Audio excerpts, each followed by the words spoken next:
Bem-vindos ao canal Três Tons de RH. Mais uma vez, muito bom ter você aqui. E hoje a gente vai falar sobre um tema, olha, é sensível, mas talvez você já tenha passado por ele. Você sabe quando uma empresa, ela começa pequena, todo mundo se conhece, é gostoso, né, o dia a dia, e por inúmeras razões, ela cresce, cresce muito e começam a surgir problemas que antes não existiam.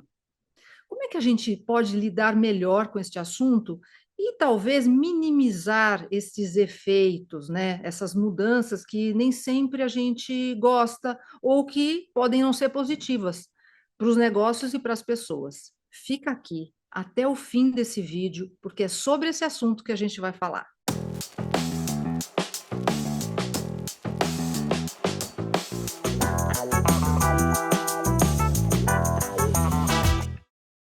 Pessoal, hoje, além de falar de um assunto muito interessante, pelo menos a gente aqui já estava conversando sobre ele. Hoje eu tenho assim o prazer, né, de dar início, né, a uma nova fase do canal Três Tons de RH, uma nova temporada, a gente está chamando de temporada 2, com dois grandes amigos, amigos que a gente já tem aí mais de 20 anos de estrada, né? É uma honra apresentar Sérgio Constantini. Não é o primeiro vídeo, né, Sérgio? Porque você já foi nosso entrevistado, mas é o primeiro vídeo como Três Tons. Seja bem-vindo. Exato, não, super agradeço o convite, vai ser uma honra participar com você dessa temporada aqui e estou super ansioso para a gente discutir esses temas tão interessantes aí, principalmente hoje, né, falando um pouco desse crescimento de pequenas empresas, né, que acabam entrando numa complexidade corporativa muito maior quando elas crescem, quando elas tomam outro porte, né, vai ser um prazer. Muito obrigado pelo convite. Bom, e a Mari, que já está há algumas semanas com a gente, a Mari Cordeiro, todo mundo acho que já conhece, né, Mari? Olha, acho que sim, já estou aparecendo por aí, né? Virei de convidada a participante aqui dos Três Tons, super animada e feliz com esse tema, hein? Que tema sensível e necessário para a gente, né? Olhar para essa diferença de cultura, porque interfere na cultura, interfere em tanta coisa, né? Acho que a gente vai conseguir ter um bom papo aí hoje. Bom, só para aquecer os motores. Então, vamos contextualizar o que a gente está querendo trazer aqui para a discussão. Uma empresa pequena, né, começa ali com um grupo que se conhece há muito tempo, ou às vezes não, mas que tem um ideal, tem um propósito, tem um conhecimento que uniu esse grupo. E aí todo mundo se dá bem, né, gente? Todo mundo se conhece, trabalha. Olha, quem nunca? 24 horas, 20 horas, mas não tem essa de se cansar, né? É uma situação assim que parece que todo mundo está no mesmo barco. E, de repente, as coisas mudam, né, Sérgio? De repente é comprada essa empresa. Então, Valéria, eu acho que obviamente tem dois tipos de crescimento. O crescimento orgânico, né, onde a empresa ela vai ganhando mercado, ela vai ampliando o seu escopo de atuação, ela amplia a sua carteira de produtos, vai ganhando esse porte maior durante um período que pode ser um ano, pode ser 10 anos, 20 anos, depende muito do setor que ela atua. Eu vivencio na minha experiência atual muitas empresas, eu estou no conselho de algumas fintechs que foram adquiridas por grandes grupos e, então elas passam por um crescimento inorgânico, né? Elas saem exatamente desse perfil que você comentou, né? Todo mundo se conhece, todo mundo tem um objetivo comum, a comunicação é super fluida porque você senta ao lado das pessoas, muitas vezes você não tem nem divisões em termos de organização de áreas, de funções e tal. Todo mundo faz de tudo, todo mundo é hands-on, até os fundadores, né? Os fundadores se confundem com os próprios funcionários, porque está todo mundo no mesmo barco. Você não vê tanto a questão da hierarquia, né? E quando você é adquirido por uma grande empresa, você entra dentro toda uma regra de compliance, uma regra de funcionamento, a comunicação não é tão simples. Você tem vários feudos, né? Porque ó, uma grande tendência de crescimento nas empresas, quando você vê essa questão de você manipular o poder de uma forma diferente, então você cria o seu próprio feudo, a sua mini empresa para poder, vamos dizer assim, ter mais influência interna, para poder você ter mais controle do seu orçamento, e obviamente isso tudo leva a uma manipulação de poder também. Então, tudo isso dificulta demais, né, aquele funcionário, aquela pessoa, até mesmo o próprio fundador, que ingressa agora numa estrutura corporativa muito maior. É óbvio que uma empresa grande traz inúmeras vantagens, né? Acesso a capital, acesso a suporte, etc. e tal. Mas eu vejo muitas vezes um decréscimo naquela alegria, sabe? Aquela vontade de trabalhar em grupo, aquela satisfação pessoal, né? De ser feliz e falta no trabalho. Muitas vezes eu vejo que no primeiro momento isso cria ali uma certa insatisfação, né? Então acho que o papel dos líderes nesses processos de crescimento inorgânico é saber manter a equipe motivada. Não é fácil, é uma tarefa difícil. Existem choques culturais, como você mencionou, né? Porque você sai de uma empresa pequena e vai para uma empresa, uma grande corporação, muitas vezes global, é um choque cultural tremendo, né? Então, exige ainda mais os líderes. Não sei, eu acho que a Mari também conhece bastante desse tipo de situação, poderia comentar com a gente também. Olha, Sérgio, concordo com você. Tem essa diferença mesmo, essa pegada. Agora, conforme você foi falando, eu fui aqui me dando conta, principalmente com base em algumas empresas, principalmente familiares, né?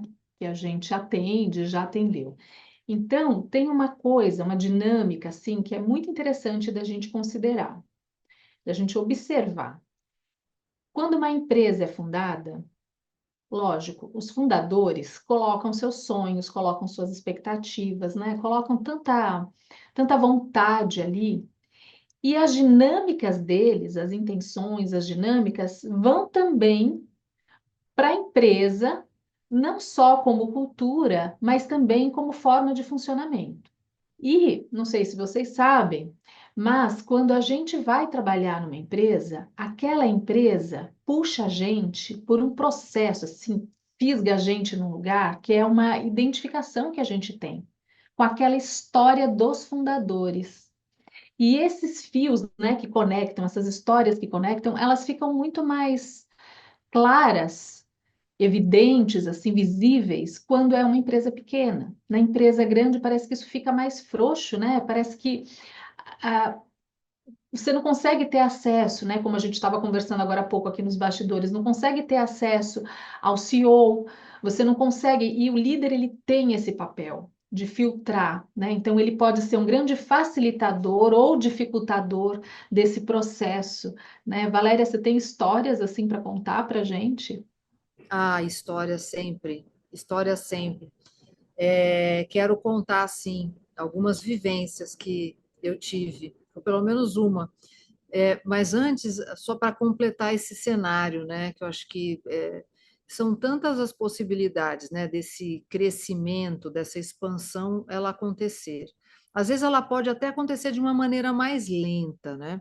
Ela vai tendo um crescimento orgânico, vai abrindo novos mercados, vão surgindo novos, né, entrantes aí na empresa, novos parceiros, e isso também pode criar situações onde, né, os grupos vão se afastando, porque nem sempre quem entra vai ter exatamente o mesmo comprometimento. Talvez não teve que, né, como dizem, né, comer um saco de sal, né, como dizem, quando a gente realmente conhece o outro, porque já está numa situação mais, né, organizada, onde tem mais capital. E isso tudo, né, vai distanciando. E essa distância faz com que cada um se sinta um pouco mais isolado, um pouco mais sozinho. E aí é aquele moto contínuo, né? Quanto mais isolado, mais eu vou cuidar dos meus interesses, do meu grupo, né? E fica interessante essa imagem, né? Porque a gente começa todo mundo bem junto, né? Como uma semente, sempre, né, de uma ideia inicial, que pode ser de um ou de vários. E é forte, né? Quando você está todo mundo junto, né? A própria imagem. Só que, de repente, você cresce e aí aumenta e parece que aqueles elos que estavam juntinhos podem se separar, e nem sempre essa separação é positiva. Eu já assisti algumas situações assim. O que me marca muito na memória é sempre ouvir histórias assim. Não foi num lugar, foi mais de um. Puxa, quando a gente era menor, ai, era tão bom vir trabalhar, era tão gostoso, todo mundo se conhecia. Você sabe que toda semana a gente saía daqui na sexta-feira, 10 horas da noite, e a gente ia para a pizzaria X ali, dividir uma pizza, tomar uma guaraná. Veja que ninguém está falando que foi curtir o seu iatezinho. A saudade está na pizza dividida, é o que gera história. Mas não é o iate ou a pizza que é o importante, né? É o que fez essas pessoas se conectarem, as pessoas se sentiam parte. E aí vinha aquela saudade, agora não é mais assim, agora eu mal falo com quem antes eu ficava próximo, que era o meu chefe, que muitas vezes se tornou presidente ou conselheiro, enfim, mas que já vive outros problemas, outras realidades. E tudo isso pode, não quer dizer que é uma regra, né? Aqui a gente não traz regras, mas pode enfraquecer. A pergunta é, e agora eu sei que temos várias dicas, né?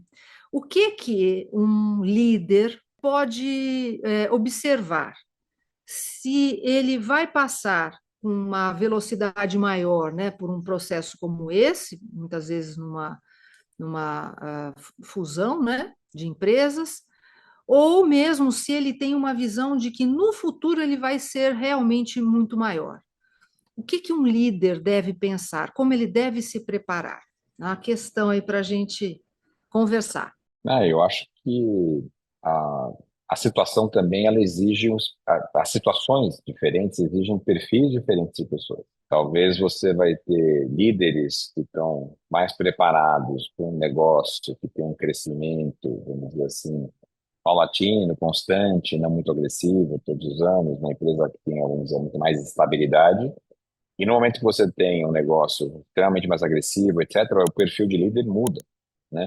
Então, nesses processos de crescimento, principalmente nos crescimentos inorgânicos, a função do líder da empresa, vamos dizer assim, adquirida, vamos chamar assim, muitas vezes é entender, né, como é que se aquelas pessoas, inclusive, vão ter a capacidade de se adaptar nesse novo cenário. Talvez ele mesmo não tenha a capacidade de se adaptar a esse novo cenário.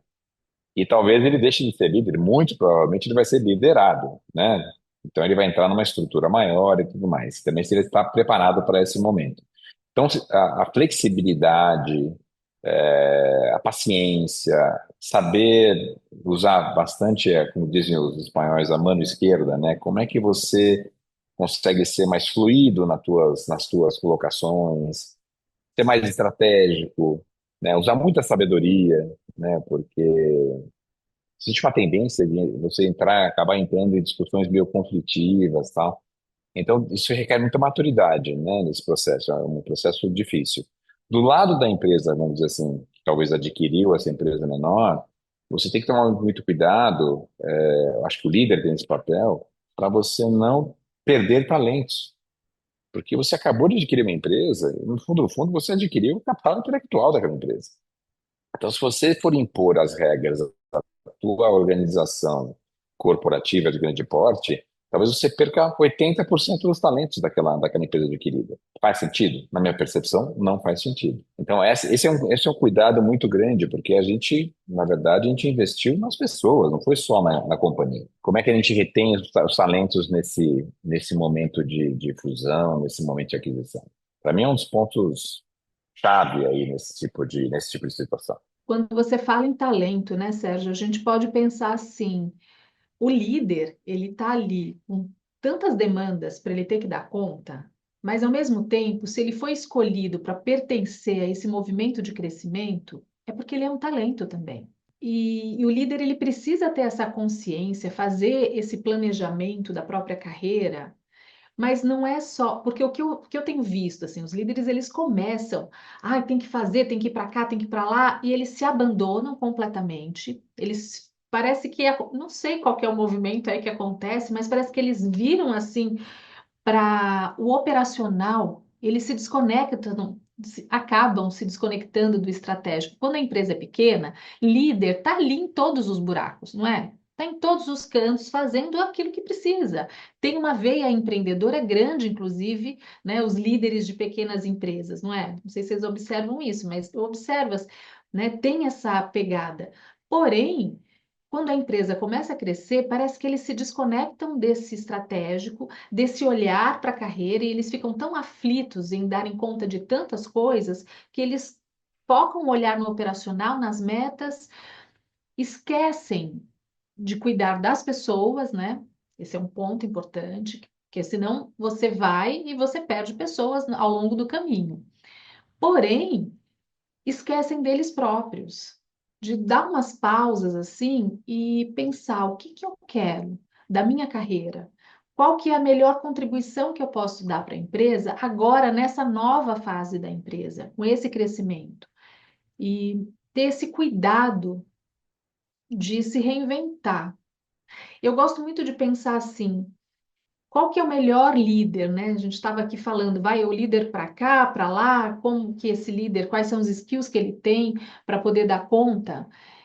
Eu gosto muito de pensar assim, o básico, o líder ele tem as formações básicas, mas ele precisa ter uma afinidade com a cultura, com aquele propósito da empresa, e isso para mim é o mais especial. E é tão difícil, né, da gente conseguir localizar o que é que aquela pessoa tem de tão especial que conversa, principalmente para o né, para o CEO, para os fundadores, enfim, para quem está ali na alta gestão, eles conseguirem ter acesso e olhar e descobrir o que esses liderados precisam realmente ter ali de especial que traduz a cultura e que a gente possa ter toda uma equipe forte para chegar onde precisa, né? Então, são tão sutis, por isso que eu gostei muito desse tema, porque são situações tão sutis e quanto que a gente é engolido por isso no dia a dia e acaba não parando para observar esses detalhes. O crescimento simplesmente acontece e quando vê quantas pessoas tão especiais que fizeram parte daquela construção inicial são perdidas, né, ao longo do processo. Eu acho interessante, né, a gente conseguir trazer esse misto de olhares que tem muito em comum e, ao mesmo tempo, mostram lados diferentes, né, da mesma questão aqui que a gente está analisando. Eu acho que em situações onde você tem mudanças a caminho, seja de uma maneira provocada ou até natural, existe sempre um medo, né? Isso é inerente ao ser humano. Então, o medo de não dar conta, o medo de perder, né? Perder aquilo que eu já conquistei, às vezes perder a posição, né? Ficar desempregado. E ter essa situação, ela muito mais vai atrapalhar do que vai ajudar, porque qualquer líder, vai ficar muito mais fechado, muito mais preocupado em fazer aquilo que os outros estão esperando dele e menos voltado para a sua própria essência. Lembrando que foi a essência que levou, né, este líder ou vários líderes a conseguirem ter sucesso num determinado negócio. A questão é que o Sérgio usou uma palavra que eu vou emprestar agora, que é a maturidade, né? É muito complexo a gente ter maturidade, dependendo de todo o quadro que a gente está vivendo, para lidar com uma certa frieza ou neutralidade, né? Para olhar para as situações. Vou dar um exemplo, né? Só para tangibilizar. Então, eu desenvolvi um projeto, eu fui o primeiro líder dessa organização, mas eu sinto que para esse novo momento não vai dar pé para mim. Ficou muito funda a água. Então, eu me apavoro, porque é assim, né? Quando não dá pé, a gente se apavora. E aí eu começo a ficar agressivo, eu começo a falar mal de tudo que está acontecendo, eu começo a tentar minar para que ocorra uma situação que é boa para todo mundo, que vai ser melhor para todo mundo, mas que me coloca numa situação que não é legal. Mas aí Será que se eu tiver consciência, olhar para mim nesta situação e perceber onde que isso realmente é verdadeiro e onde que é algo que é meu, que eu preciso lidar, de várias formas. Buscar desenvolvimento pode ser um caminho? Pode levar um pouco mais de tempo? Tudo bem, siga o seu rumo, siga o seu plano. Ou pode ser uma decisão de, bom, agora eu vou me afastar. Eu tenho o meu espaço de ganhos, provavelmente numa situação como essa, mas eu não vou seguir mais à frente. Por quê? Porque vale o projeto maior. Afinal de contas, eu dediquei uma parte da minha vida nesse projeto maior. Né? Escolher as pessoas certas com consciência, isso não é simples. Só que aí eu trago uma outra provocação para vocês, meus amigos. Dá para a gente adquirir maturidade de um dia para o outro, para, né, tomar decisões deste tamanho, assim, né? Será que a gente consegue fazer isso assim, instantâneo? Não é simples, né? A maturidade vem das experiências que a gente vive, mas sem dúvida nenhuma, um momento onde você pode estar catalisando essa vivência de novas experiências para aumentar a sua maturidade, porque você vivencia muitas situações diferentes, algumas delas difíceis, outras situações, vamos dizer assim, muito mais confortáveis, mas isso, eu acho que, de uma certa forma, faz você criar aquela casca, né, que a gente fala, né? Você é forçado a amadurecer. Nesses movimentos de crescimento e tudo mais, principalmente os inorgânicos, eu acho que é um grande desafio para o líder, né, que sai dessa pequena empresa e passa para uma grande empresa. E o grande desafio também é ele não se tornar chefe, né, porque existe uma grande diferença entre líder e chefe. Ser chefe é muito fácil, você tem o poder, você determina o que é feito. Ser líder é muito mais complexo, porque é algo que você conquista, você não impõe a ninguém. Num contexto como esse, é uma grande oportunidade para o líder de uma empresa pequena, quando ele se vê num contexto muito maior, é uma prova para ele, né? Inclusive até para amanhã ele poder estar numa posição mais alta e tudo mais, até para ele se provar para esse novo management team, né? Esse novo grupo de gestores e tal, que ele tem essa capacidade. Mas existe um grande risco de ele meio que vestir essa fantasia, vamos dizer assim, corporativa e passar a ser mais impositivo, usar, vamos dizer assim, a governança, que é muito mais restrita, né, para mudar o seu comportamento. E eu acho que aí também, aí sim, talvez é o momento quando você tem maior risco de perder as pessoas, de perder os talentos. Mas, sem dúvida nenhuma, para o líder dessa pequena empresa, passar por um contexto maior, na minha visão, se ele tem esse perfil, se ele tem essa habilidade, se ele aprende rápido, se ele sabe vivenciar esses momentos, explorar, extrair desses momentos, né, algo que possa evoluir como profissional, é uma enorme oportunidade. Enorme. Porque, pensa bem, a empresa maior adquiriu uma menor por uma questão de uma mudança. Ela quer criar um negócio novo, ela quer atrair outras pessoas, né, novos profissionais, ela quer atrair novos talentos, ela está pensando em uma mudança. Se você de cara já não se comporta como um agente de mudança, meio que você já está fora do jogo. Então, eu acho que você tem que ser esse elemento de transição como líder. Você é meio que vamos dizer assim, uma interface entre o antigo e o novo, fazendo com que você seja capaz de aportar valor para ambos. É difícil, tá? Não é fácil. Eu falando aqui parece que é a coisa mais simples do mundo. É muito difícil. Olha, maturidade, né? Eu me lembrei aqui de um caso, ó, as fofocas, né, os bastidores do coaching, mas eu prometo que eu não vou nunca revelar a identidade de ninguém, isso está fora de cogitação. Mas eu me lembrei aqui de uma empresa de porte médio, onde o filho, né, o herdeiro, então, que assumiria o lugar dali a alguns anos, se viu obrigado a ter que assumir o lugar porque o pai faleceu. E foi assim que ele chegou para mim, nesse momento. E o que aconteceu? Ele tinha 30 e poucos anos, na época, faz um bom tempo isso, ele tinha 30 e poucos anos, e ele se viu ali com liderados muito mais maduros que ele, em idade, em história de empresa, estavam na empresa antes mesmo dele entrar para a faculdade, imagina, né? Então, pessoas que ele tinha que liderar e tinha que inspirar. E eu me lembro que na primeira sessão ele chorou. Ele falou assim: Mari, eu acho que eu não vou conseguir representar o meu pai. né? E até é algo que emociona, assim, né? Porque se a gente pensar, puxa vida, ele tinha que lidar com a dor do luto, né? E com toda essa grandiosidade que é conquistar essa maturidade de uma hora para outra. E a gente trabalhou muito nesse sentido. Não, você não vai ser maduro hoje.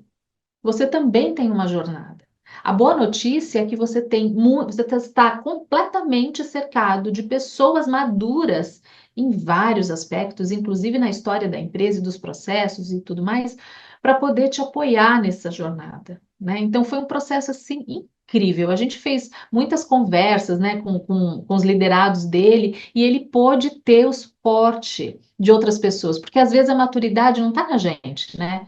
Às vezes a maturidade, para aquela situação, para aquele contexto, a gente precisa de ajuda. Às vezes é alguém que está ali perto que pode inspirar a gente, né? E quanto que a gente se abre para pedir ajuda, para receber ajuda, né? Se a gente começa a fazer isso, com certeza as pessoas têm generosidade, as pessoas elas vão trazer para a gente também. E aí a gente consegue compor uma jornada que ela é mais tranquila para todos. Aqui eu acho que a gente chega num ponto aqui de convergência no assunto, pelo menos neste momento, que é assim, do mesmo jeito que planejamos crescimentos de serviços, produtos, negócios, empresas, não dá para não planejar o desenvolvimento de pessoas. E desenvolvimento de pessoas vai realmente além, né, dos temas relacionados a questões pontuais, de sistemas, de processos,